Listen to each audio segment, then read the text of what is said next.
Hello friends, good morning. നമ്മുടെ Kerala T V സീരിയലിലേക്ക് എല്ലാവർക്കും സ്വാഗതം. അങ്ങനത്തെ നമ്മുടെ ശ്രുതി രണ്ടും കൽപ്പിച്ച് തന്നെ മുന്നോട്ട് ഇറങ്ങിയിരിക്കുകയാണ്. ചന്ദ്രയെന്ന് പറയുന്ന ആ ഒരു വലിയ വിഷവിത്തിനെ മെരുക്കിയെടുത്ത് കയ്യിൽ ഒതുക്കി വെച്ചിരിക്കുന്നു. 2 വർഷം കല്യാണത്തിന് സമയം ചോദിച്ച ആ ഒരു പെണ്ണിനെ കൊണ്ട് ഇപ്പം തന്നെ കല്യാണം കഴിപ്പിക്കുന്ന രീതിയിലേക്ക് ചന്ദ്ര കൊണ്ടുവന്ന് എത്തിച്ചിരിക്കുന്നു. അങ്ങനെ രണ്ടും കൽപ്പിച്ച് തന്നെ ശ്രുതി തൻ്റെ കളി തുടങ്ങിക്കൊണ്ടേയിരിക്കുക. അതിനുവേണ്ട കാര്യങ്ങളൊക്കെ ഓരോന്നായിട്ട് ശ്രുതി ചെയ്തുകൊണ്ടേയിരിക്കുകയാണ്.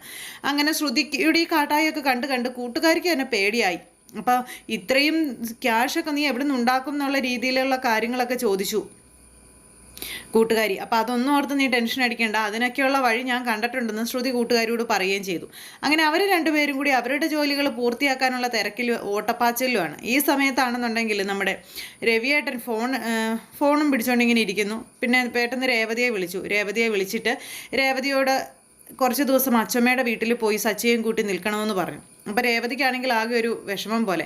എന്താ മോളെ, അച്ചമ്മയുടെ വീട്ടിൽ പോകാൻ ഇഷ്ടമല്ലേ എന്ന് ചോദിച്ചു രവിയേട്ടൻ. അയ്യോ അങ്ങനെയൊന്നും ഇല്ല അച്ഛാ, എനിക്ക് ഇഷ്ടക്കുറവൊന്നും ഇല്ലെന്ന് പറഞ്ഞു. പിന്നെന്താ പ്രശ്നം?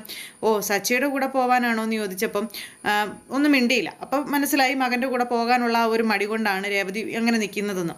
മോളെ അതൊന്നും ഓർത്ത് മോള് വിഷമിക്കേണ്ട, അതൊക്കെ ശരിയായിക്കോളും. എന്തായാലും അച്ചമ്മയുടെ അടുത്ത് ചെല്ലുമ്പോൾ പ്രശ്നങ്ങളൊക്കെ തീരും. മോൾ അതൊന്നും ഓർത്ത് വിഷമിക്കരുത്.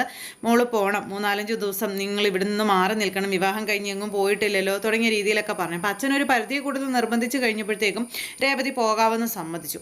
അത് കഴിഞ്ഞ് രേവതി അകത്തേക്ക് കയറിപ്പോയി. പിന്നെയാണെന്നുണ്ടെങ്കിൽ രവിയേട്ടൻ ഫോൺ എടുത്ത് അമ്മയെ വിളിച്ചിട്ട് അമ്മേ എന്ന് പറഞ്ഞ് വിളിച്ചപ്പോഴത്തേക്കും വിളിച്ചോ, നിനക്ക് അവിടെ എല്ലാവരും ഉണ്ട്, എനിക്കിവിടെ ഒറ്റയ്ക്കേ ഉള്ളൂ, ഞാനിവിടെ ഒറ്റയ്ക്കേ ഉള്ളൂ, പിള്ളേരെ നീ വിടാമെന്ന് പറഞ്ഞിട്ട് എന്താ വിടാത്തെ, അങ്ങനെയൊക്കെ ചോദിച്ച് അമ്മ കുറേ പരാതികൾ മകനോട് പറഞ്ഞു.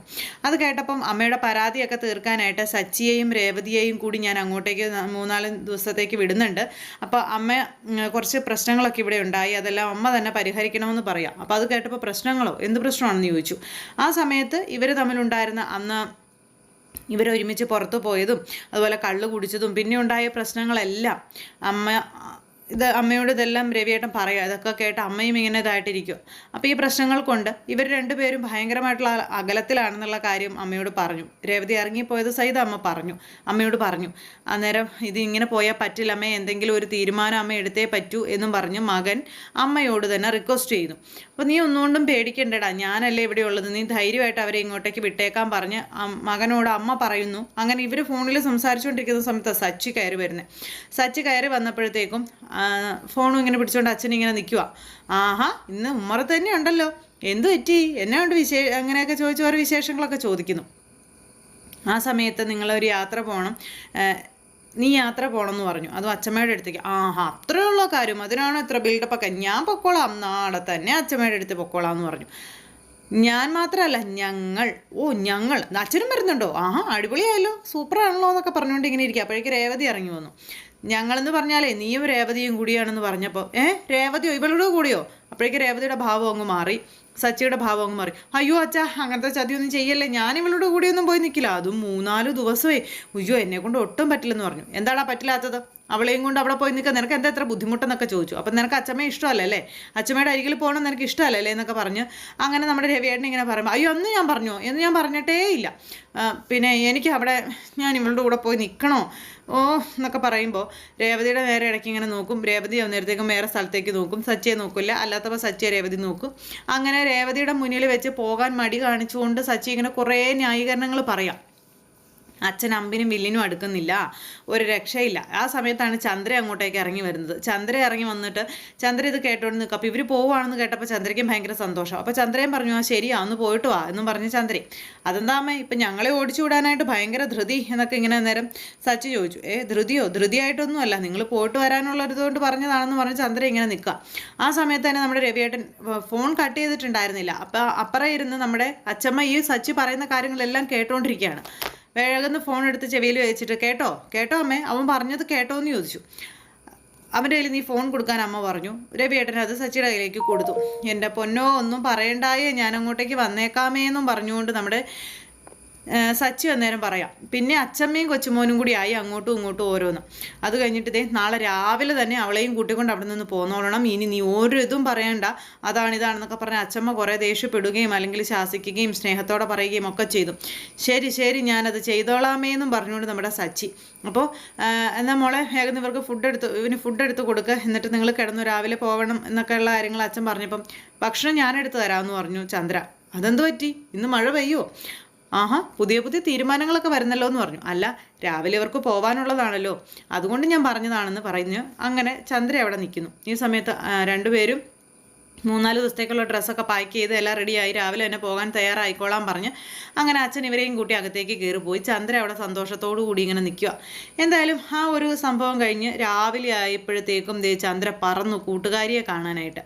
കൂട്ടുകാരിയെ കാണാൻ ചെന്ന് അവിടെ ഇവർ പോണ കാര്യങ്ങളെല്ലാം പറയുവാണ്. അപ്പോൾ നീ അവരെ അത്ര തന്ത്രപൂർവ്വം ഓടിച്ചല്ലേ എന്ന് ചോദിച്ചപ്പോൾ പിന്നെ ഞാൻ എന്ത് ചെയ്യാനാണെന്ന് ചോദിച്ചു.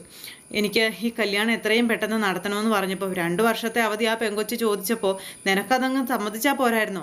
തീരുമാനിച്ച് ഉറപ്പിച്ചു വെച്ചിട്ട് 2 വർഷത്തിന് ശേഷം കല്യാണം നടത്തിയാൽ പോരായിരുന്നോ എന്ന് ഭാമ ചോദിക്കുമ്പോഴേക്കും നീ എന്താ ഭാമ ഇങ്ങനെ പറയുന്നേ? എല്ലാം അറിഞ്ഞിട്ട് നീ ഇങ്ങനെ പറഞ്ഞാൽ എങ്ങനെ ശരിയാവുന്നതെന്ന് ചോദിച്ചു. എത്രയും പെട്ടെന്ന് ഈ ഒരു കല്യാണം നടത്തണം, ഇങ്ങനൊരു ആലോചന തന്നെ അവന് വന്നത് സൗഭാഗ്യമായിട്ടാണ്, മഹാസൗഭാഗ്യമായിട്ടാണ് ഞാൻ കാണുന്നത്. ഇനി അത് വെച്ച് നീട്ടിയാൽ ശരിയാവില്ല എന്ന് പറഞ്ഞു. എനിക്ക് കുറച്ച് പൈസ വേണം ഭാമേ, അതിനെന്താ ചെയ്യേണ്ടതെന്ന് ചോദിച്ചു. നീ എനിക്ക് എവിടുന്നെങ്കിലും കുറച്ച് പൈസ മേടിച്ച് തരാൻ പറഞ്ഞപ്പം ഞാൻ എവിടുന്ന് പൈസ മേടിച്ച് തരാനാ? നീ എന്താ ഈ പറയുന്ന ചന്ദ്രേ? അതൊന്നിനൊന്നുമുള്ള സാഹചര്യങ്ങളില്ലെന്ന് പറഞ്ഞു. പിന്നെ നിൻ്റെ കയ്യിൽ എന്തെങ്കിലും പണയം വെക്കാനൊക്കെ ഉണ്ടെന്നുണ്ടെങ്കിൽ ഞാൻ ആ വഴി എന്തെങ്കിലും നോക്കാമെന്ന് പറഞ്ഞപ്പോൾ പണയം വെക്കാൻ എൻ്റെ കയ്യിൽ ഒന്നും ഇല്ലയെന്ന് പറഞ്ഞു. വീടിൻ്റെ ആധാരമല്ലാതെ മറ്റൊന്നും ഇല്ലയെന്ന് പറഞ്ഞു കഴിഞ്ഞപ്പം എന്നാൽ ഒരു കാര്യം ചെയ്യും, നീ വീടിൻ്റെ ആധാരം പണയം വെക്കാൻ ഭാമ പറഞ്ഞു കൊടുക്കുക. അയ്യോ, അത് എൻ്റെ രവിയുടെയും കൂടെ പേർക്കാ, അത് അങ്ങനെയൊന്നും വെക്കാൻ പറ്റുന്ന കാര്യമല്ല എന്ന് പറഞ്ഞു. പിന്നെ നീ ഇതെന്താ പറയുന്നേ? പിന്നെ ഇതെങ്ങനെ നടക്കുമെന്നാ? ഒരു കാര്യം ചെയ്യാം, രവിയേട്ടനൊന്നും അറിയണ്ട, ആരും അറിയാതെ ഈ ആധാരമൊക്കെ പണയത്തിന് വെക്കാൻ പറ്റുന്നൊരു സ്ഥലമുണ്ട്, ഞാനത് നിനക്ക് പരിചയപ്പെടുത്തി തരാം, നീ അതുവഴി എന്തെങ്കിലും ചെയ്യാൻ പറ്റുമെന്നുണ്ടെങ്കിൽ ചെയ്യാൻ പറഞ്ഞു. അങ്ങനെ കൂട്ടുകാരി ചന്ദ്രയ്ക്ക് വഴി പറഞ്ഞു കൊടുക്കുന്നു. അപ്പോൾ രണ്ടും കൽപ്പിച്ച് തന്നെ ചന്ദ്ര നിൽക്കും. എന്ത് വന്നാലും മകൻ്റെ കല്യാണം നടത്തി അടങ്ങൂ എന്നുള്ളൊരു തീരുമാനത്തിൽ, വാശിയിൽ തന്നെ. അങ്ങനെ ആ ഒരു തീരുമാനത്തിൽ കൂട്ടുകാരിയും കൂടി അവിടെ അങ്ങനെ നിൽക്കുക. ഇതേ സമയത്ത് നമ്മുടെ സുധിയാണെന്നുണ്ടെങ്കിൽ കൂട്ടുകാരുമായിട്ട് സംസാരിക്കുന്നു. അപ്പോൾ അവിടെ അച്ഛമ്മയുടെ വീട്ടിൽ പോകാൻ പറഞ്ഞ കാര്യങ്ങളെപ്പറ്റി കൂട്ടുകാരനുമായിട്ട് സംസാരിക്കുമ്പോൾ അത് നല്ല കാര്യമല്ലേ, ഇവിടുന്ന് കുറച്ച് ദിവസം മാറി നിൽക്കാൻ പറ്റില്ലേ എന്നൊക്കെ ചോദിച്ചു കൂട്ടുകാർ. അത് കേട്ടപ്പോൾ അവളുമായിട്ട് എനിക്ക് പോകാനുള്ള മനസ്സൊന്നും ഇല്ലെന്നൊക്കെ പറഞ്ഞപ്പോൾ നീ എന്തിനാടാ എപ്പോഴും അവളെന്നിങ്ങനെ പറയുന്നത്? ഒന്നുമില്ലെങ്കിലും നിൻ്റെ ഭാര്യയല്ലേ, നീ പേരെങ്കിലും വിളിക്കാൻ കൂട്ടുകാർ പറഞ്ഞു കൊടുക്കണം. അങ്ങനെ കൂട്ടുകാരും ഈ സച്ചിയും കൂടി സംസാരിച്ചുകൊണ്ടിരിക്കുന്നു. അങ്ങനെ അവളുണ്ടല്ലോ ആ രേവതി, അവളുടെ കൂടെ പോയി നിന്ന് എനിക്ക് ഉള്ള സമാധാനം കൂടി പോകുമെന്നൊക്കെ പറഞ്ഞുകൊണ്ട് സച്ചി ഇങ്ങനെ കൂട്ടുകാരുടെ അടുത്ത് നിന്ന് ഓരോന്ന് പറയാം. അപ്പോൾ സച്ചി ഇങ്ങനെ സച്ചിയെ ഗുണദോഷിച്ചും സമാധാനിപ്പിച്ചും ആശ്വസിപ്പിച്ചും ഒക്കെ കൂട്ടുകാരിങ്ങനെ രേവതിയോട് ഇഷ്ടമുള്ള രീതിയിൽ തന്നെ സംസാരിച്ചു. അങ്ങനെ ഒരു കൂട്ടുകാരൻ നിന്നെ ഞങ്ങൾ ബസ് സ്റ്റാൻഡിൽ ഇറക്കാം, നീ വാ എന്നും പറഞ്ഞുകൊണ്ട് വിളിച്ച് വണ്ടിയിൽ കയറ്റി കൊണ്ടുപോവുക. അങ്ങനെ നമ്മുടെ അച്ഛൻ അവിടെ വീട്ടിൽ പത്രമൊക്കെ വായിച്ചുകൊണ്ടിരിക്കുന്നു. അപ്പോഴത്തേക്കും ഇവർ വന്നു കഴിഞ്ഞപ്പോൾ സച്ചിയുടെ കൂട്ടുകാരനാണ് കൂടെ വന്നത്. അപ്പോൾ അയാളുമായിട്ടൊക്കെ സംസാരിക്കുന്നു. അപ്പോൾ അയാൾ വീട്ടിലേക്ക് കയറി വന്ന് ചായ വേണോടാന്ന് ചോദിച്ചു. വേണ്ട, ഞാൻ സച്ചിയെ യാത്രയാക്കാൻ വേണ്ടി വന്നതാണെന്ന് പറഞ്ഞാൽ ചേട്ടൻ ഇങ്ങനെ പറയണു. അപ്പോൾ മോളെ പോകാനായി എന്നും പറഞ്ഞുകൊണ്ട് അച്ഛൻ ഇങ്ങനെ വിളിച്ചു പറഞ്ഞപ്പോഴത്തേക്കും രേവതി ബാഗൊക്കെ ആയിട്ട് ഇറങ്ങി വരുന്നു. അങ്ങനെ ഇറങ്ങി വരുന്ന രേവതി ഇയാളെ കണ്ടപ്പോഴത്തേക്കും രേവതി ഒന്ന് അടിമുടി നോക്കി. അപ്പോൾ ഇയാൾക്ക് രേവതിയെ കണ്ടപ്പോഴത്തേക്കും ആകെ ഒരു ചമ്മൽ, മുഖമൊക്കെ താഴ്ത്തി ഇങ്ങനെ നിൽക്കുക. ആ സമയം നമ്മുടെ സച്ചിയും ബാഗൊക്കെ ആയിട്ട് അങ്ങ് വന്നു. അപ്പോൾ സച്ചിയുടെ ബാഗിങ് താടാ, ഞാൻ വണ്ടിയിലേക്ക് വെക്കാമെന്ന് പറഞ്ഞാൽ ചേട്ടൻ മേടിച്ചു. പെങ്ങളെ ബാഗിങ് താ, ഞാൻ വെക്കാമെന്ന് പറഞ്ഞു. പെങ്ങൾ കൊടുക്കുന്നില്ല, പെങ്ങളിങ്ങനെ ദേഷ്യത്തിൽ തന്നെ നിൽക്കും. പെങ്ങളെ ബാഗിങ് കാണിക്കാൻ പറഞ്ഞു. കൊടുക്കും മോളേന്ന് അച്ഛൻ പറഞ്ഞു. പെങ്ങൾ ബാഗ് എടുത്തു കൊടുത്തു. അങ്ങനെ അദ്ദേഹം ബാഗുമായിട്ട് വണ്ടിയുടെ അടുത്തേക്ക് പോയി. ഈ സമയത്ത് അച്ഛൻ വീണ്ടും രണ്ടുപേരോട് ഒരുപാട് ഗുണദോഷങ്ങളും കാര്യങ്ങളൊക്കെ പറഞ്ഞു കൊടുക്കുക. രണ്ടുപേരും വഴക്കുണ്ടാക്കരുത്, അത് ചെയ്യരുത്, ഇത് ചെയ്യരുത്, അങ്ങനെ ചെയ്യരുത്, ഇങ്ങനെ ചെയ്യരുത്. കുഞ്ഞിപ്പിള്ളേരെ സ്കൂളിൽ വിടുന്നൊരവസ്ഥ അതുപോലെയാണ് രണ്ടുപേരെയും കൂടെ അച്ഛമ്മയുടെ വീട്ടിലേക്ക് പറഞ്ഞു വിടുന്നത്. പെട്ടെന്ന് ചന്ദ്ര അങ്ങോട്ടേക്ക് വന്നു. ചന്ദ്ര വന്നിങ്ങനെ ഇവർ തമ്മിലുള്ള ആ ഒരു സംസാരമൊക്കെ കേട്ടിങ്ങനെ നിൽക്കുക. ആ സമയത്ത് നിങ്ങളിങ്ങനെ വഴക്കുണ്ടാക്കാതെ സമാധാനമായിട്ട് പോയിട്ട് വരാൻ പറഞ്ഞു ചന്ദ്ര. അമ്മയുടെ മുഖത്ത് നല്ല ടെൻഷനുണ്ടല്ലോ, ഞങ്ങളിവിടുന്ന് പോയിട്ട് വേണം അമ്മ മനസ്സിൽ ഉദ്ദേശിക്കുന്ന പല കാര്യങ്ങളും നടത്താനല്ലേ എന്ന് സച്ചി ചോദിച്ചപ്പോൾ അതെന്താടാ നീ അങ്ങനെ പറഞ്ഞത്? ഞാൻ അങ്ങനെയൊന്നും ഉദ്ദേശിച്ച് പറഞ്ഞതല്ല എന്ന് അമ്മ പറഞ്ഞു. അത് കേട്ടപ്പോൾ അമ്മ എത്രയൊക്കെ ഒളിക്കാൻ ശ്രമിച്ചാലും അമ്മയുടെ മനസ്സിലുള്ള കാര്യങ്ങൾ അമ്മയുടെ മുഖത്തിങ്ങനെ പ്രതിധ്വലിച്ച് നിൽക്കും. അതുകൊണ്ട് അമ്മ ഒത്തിരി ഒന്നും പറയണ്ട എന്ന് മകൻ അമ്മയോട്. അത് കഴിഞ്ഞിട്ട് പിന്നെ ഇവരോട് പിന്നെയും നമ്മുടെ രവേട്ടൻ ഇങ്ങനെ ഗുണദോഷങ്ങൾ പറഞ്ഞു കൊടുക്കുന്നു. അത് കഴിഞ്ഞപ്പോഴത്തേക്ക് രേവതി അമ്മയോടും അച്ഛനോടും യാത്ര പറഞ്ഞ് ഇറങ്ങുന്നു. വണ്ടിയുടെ അരികിൽ പോയി നിന്നപ്പോൾ പോലും അച്ഛൻ മക്കൾക്ക് ഗുണദോഷം പറഞ്ഞുകൊണ്ട് കൊടുക്കും. അപ്പോഴേക്ക് ഈ സച്ചി ഏത് നേരവും രേവതിയോട് ചുമ്മാ തട്ടിക്കയറി വഴക്കുണ്ടാക്കുന്ന രീതിയിൽ സംസാരിക്കാം. അപ്പോൾ അച്ഛൻ പിന്നെയും തുടങ്ങി, നിങ്ങൾ എന്താടാ ഇങ്ങനെ മോളെ, നീയെങ്കിലും ഒന്ന് സമീപനം പാലിക്കണമെന്നൊക്കെ പറഞ്ഞ അച്ഛൻ ഇങ്ങനെ രേവതിയോടും പറയുന്നു.